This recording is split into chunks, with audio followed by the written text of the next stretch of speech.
Good morning, students. In the last class, we studied about the dicot embryo, the structure of the dicot embryo, the parts of the dicot embryo, that is the plumule, cotyledon, epicotyle, hypocotyle, radicle, and root cap.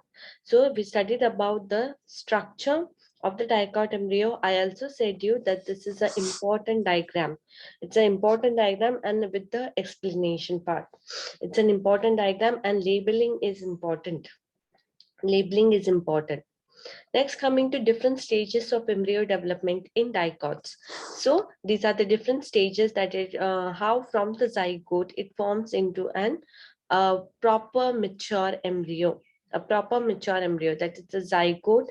It undergoes the division, forming a apical cell and the basal cell. Later, it forms into the cell embryo and the suspensor. And how does it goes to the globular stage, from globular stage to heart stage, from heart stage to the mature embryo. So this is about the different stages of the embryo development. So this diagram is important, plus about the explanation also. And this whole process, the process of the formation of embryo from the zygote is nothing but called as embryogenesis. Is nothing but called as embryogenesis. Now coming to monocot embryo. Now you all know monocot is nothing but mono means one, single. Cot means cotyledon. Now it means that one cotyledon. It is a one cotyledon embryo, one single cotyledon embryo. So in monocot embryo, mostly monocot embryo is in the grass family. Yes, the grass family. In the grass family, the cotyledon is called as scutellum. So this part, can you see here? This part, it is called as scutellum. It is called as scutellum, and it is situated in the one side, that is in the lateral side of the embryonal axis. So this is a diagram of the monocot embryo. Usually now we draw monocot embryo whenever it is been asked, draw a monocot embryo, which usually you can give this diagram as well of the monocot embryo. So here, this part, the cotyledon of the monocot embryo is nothing but called as scutellum. What it is called as scutellum. Now here, in the lower axis, lower embryonal axis has the radicle and the root cap, which gives rise to the root part, So here at the lower end, the embryonal axis has a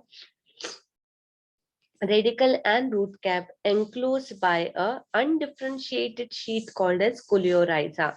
There is one sheath, one layer. Okay, there is one sheath, one layer which is undifferentiated, means you can't just make out whether there is a sheath or not, there is a layer or not. Clear? So this is nothing but coleorhiza.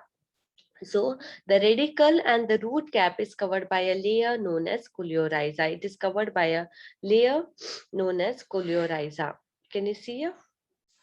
It is covered by a layer called as coleorhiza, that is the radicle or the root cap, which gives rise to the root part of the plant, which gives rise to the root part of the plant. So this is in the lower end of the embryonal axis, means in the lower side of the embryonal axis.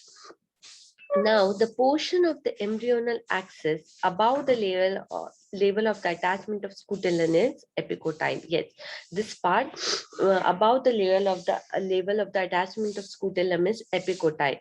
Epicotyle has a shoot apex and a few leaf primordia enclosed in a hollow foliar structure called as coleoptile. Now here the shoot apex is nothing but called as epicotyle. This part is nothing but called as epicotyle. So in the epicotyle part, above that has a shoot apex. It has got a